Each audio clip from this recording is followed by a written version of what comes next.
बिहार भी YouTube channel में आपका एक बार फिर से बहुत बहुत स्वागत है। आपने अभी तक चैनल को सब्सक्राइब नहीं किए हैं तो लाल रंग का बटन दबाकर चैनल को सब्सक्राइब कर ले और बगल के घंटा बजा दें।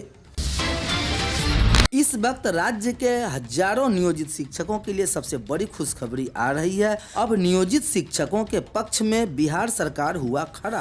अब नियोजित शिक्षकों के सभी समस्याओं का होगा समाधान। हजारों नियोजित शिक्षकों की नौकरी बचाने को सुप्रीम कोर्ट जाएगी सरकार। शिक्षा विभाग ने तमाम विमर्श के बाद सर्वोच्च न्यायालय में अपील करने में जाने रही है सहमति। उच्च न्यायालय ने पहली से 5वीं कक्षा के शिक्षक पद के लिए अयोग्य करार दिए हैं बीएड योग्यताधारी। इस आदेश के बाद संबंधित नियोजित शिक्षकों की नौकरी को लेकर बनी हुई है संशय की स्थिति। यह बड़ी खबर आ रही है पटना से इस वक्त, जहां उच्च न्यायालय द्वारा राज्य के प्रारंभिक विद्यालयों में पहली से 5वीं कक्षा के शिक्षक पद पर अयोग्य करार दिए गए तकरीबन 22,000 नियोजित शिक्षक बीएड योग्यताधारी अध्यापकों के लिए राहत देने वाली जानकारी आ रही है। शिक्षकों के पक्ष में बिहार सरकार पूरे मामले को लेकर जल्द ही सर्वोच्च न्यायालय में अपील में जाएगी। शिक्षा विभाग ने उच्च न्यायालय द्वारा दिए गए नए न्यायादेश पर विधि विशेषज्ञों से गहन विमर्श किया है। इसके बाद विभाग द्वारा सर्वोच्च न्यायालय में शिक्षकों के मामले को ले जाने पर सैद्धांतिक सहमति दी गई है। बता दें कि पटना उच्च न्यायालय के इस आदेश से संबंधित नियोजित शिक्षकों में नौकरी को लेकर संशय की स्थिति बनी हुई है। 6 दिसंबर को हाई कोर्ट ने दिया था आदेश। सर्वोच्च न्यायालय के आदेश के आलोक में पटना उच्च न्यायालय ने 6 दिसंबर 2023 को पहली से 5वीं कक्षा के शिक्षक पद पर कार्यरत बीएड योग्यताधारी शिक्षकों को अयोग्य करार दिया था। अपने आदेश में उच्चतम न्यायालय ने स्पष्ट कहा था कि राज्य में प्रारंभिक विद्यालयों में कक्षा 1 से 5 तक के बीएड योग्यताधारी शिक्षक के रूप में नियुक्त करने के योग्य नहीं होंगे। इन विद्यालयों में बीएड डिग्री वाले उम्मीदवारों को शिक्षक के रूप में नियुक्त पर विचार नहीं किया जा सकता है।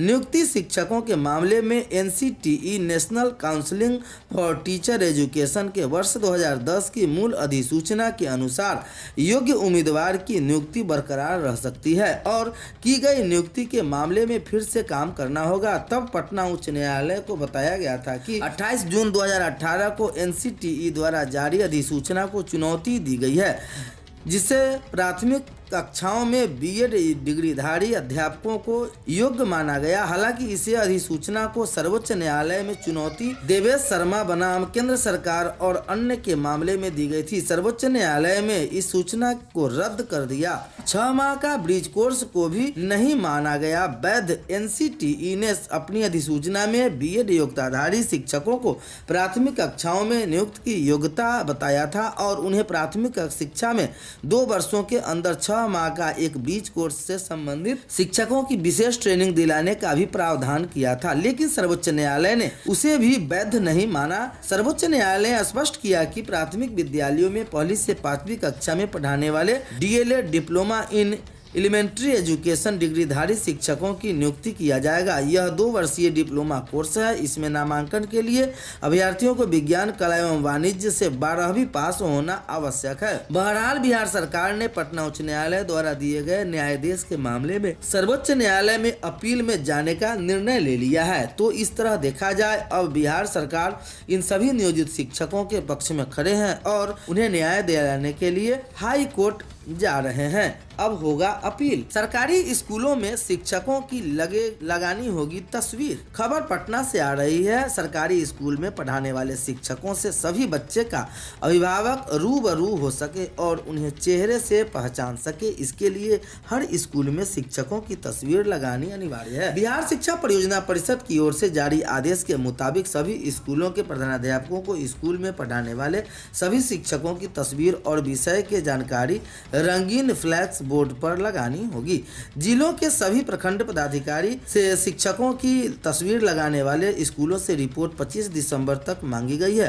प्राथमिक, माध्यमिक और उच्च माध्यमिक विद्यालयों में प्रधानाध्यापक कक्षा के बाहर या फिर स्कूल परिसर में ऐसी जगह शिक्षकों की तस्वीर लगानी है जहां सभी बच्चे और अभिभावकों की नजर पड़ सके। एक बोर्ड पर अधिकतम 10 शिक्षकों की तस्वीर लगानी होगी। अगर किसी स्कूल में शिक्षकों की संख्या अधिक है तो वहां पर तय मानक के अनुसार अनुसार ही शिक्षक बोर्ड लगाना होगा। इसके साथ ही शिक्षकों के स्थानांतरण, पदोन्नति व सेवानिवृत्ति के बाद इस बोर्ड को अपडेट किया जाएगा। इस बारे में पटना जिला कार्यक्रम पदाधिकारी श्याम नंदन ने बताया कि इस पहल से रूटीन के अनुसार या फिर शिक्षकों की तैनाती होने के बावजूद स्कूल नहीं आने वाले शिक्षकों की पकड़ आसान होगी। इसके साथ ही शिक्षक बीईओ के माध्यम से निरीक्षण के समय एक ही नज़र में शिक्षकों का पूरा ब्यौरा देख लेंगे। प्राथमिक और माध्यमिक स्कूलों में भी शुरू होगी ऑनलाइन हाजिरी। बड़ी खबर आ रही है पटना से। पटना जिले के 131 हाई स्कूलों में शिक्षक बनाएंगे बायोमेट्रिक हाजिरी। जिले के सरकारी स्कूलों में पहले चरण में 131 हाई स्कूल में बायोमेट्रिक के जरिए शिक्षकों की हाजिरी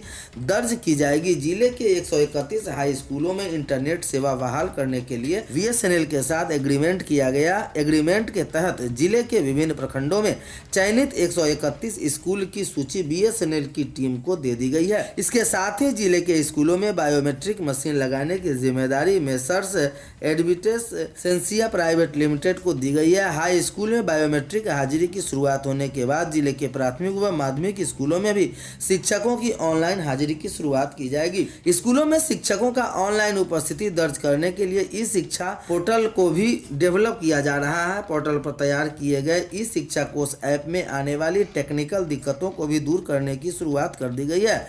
सरकारी स्कूलों में शिक्षकों की उपस्थिति ऑनलाइन दर्ज कराने के लिए शिक्षा विभाग की ओर से स्कूलों में इंटरनेट कनेक्शन लगाने का निर्देश दिया गया है। हाई स्कूल में इंटरनेट सेवा और बायोमेट्रिक मशीन की स्थिति को परखने के लिए 30 दिसंबर को स्कूलों में प्रधानाध्यापक, बीएसएनएल की टीम और बायोमेट्रिक मशीन लगाने वाली कंपनियों की समीक्षा बैठक आयोजित की जाएगी। जिला शिक्षा कार्यालय की ओर से सभी स्कूल प्रबंधकों को टीचर्स प्रोफाइल की अपडेट करने के लिए कहा गया है।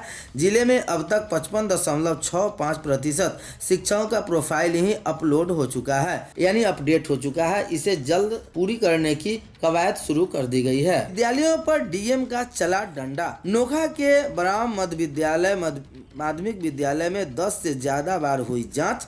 उठे सवाल, जांच दल द्वारा हेडमास्टरों से सेटिंग कर तो नहीं दी थी क्लीन चिट। पूरी ईमानदारी के साथ जांच रिपोर्ट देने के निर्देश।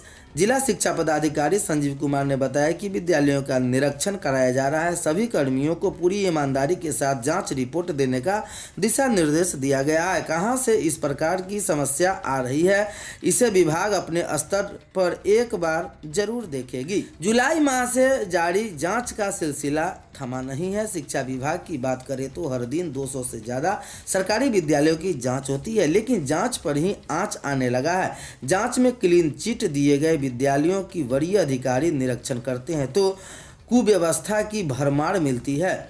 यह सब कैसे हो रहा है, यह सवाल लोगों के जहन में तैर रही है। नोखा प्रखंड के स्थित बराव मध्य विद्यालय उच्च विद्यालय की बात की जाए तो जुलाई माह में से अब तक की 10 बार से ज़्यादा यहां जांच हुई है, लेकिन जन संवाद कार्यक्रम में डीएम पहुंचे व इन विद्यालयों की जांच की तो काफ़ी गड़बड़ी मिली।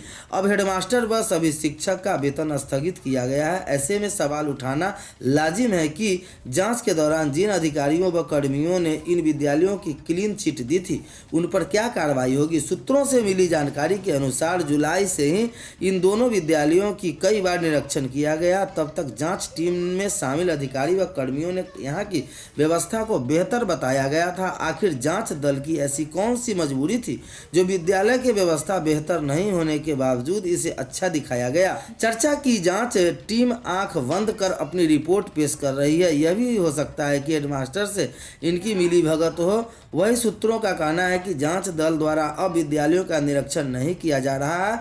कार्यालय में बैठ विद्यालय से रिपोर्ट मंगवाकर टेबल रिपोर्ट भेजी जा रही है। ईमानदारी से जांच होती तो डीएम को कार्रवाई की नौबत ही नहीं आती।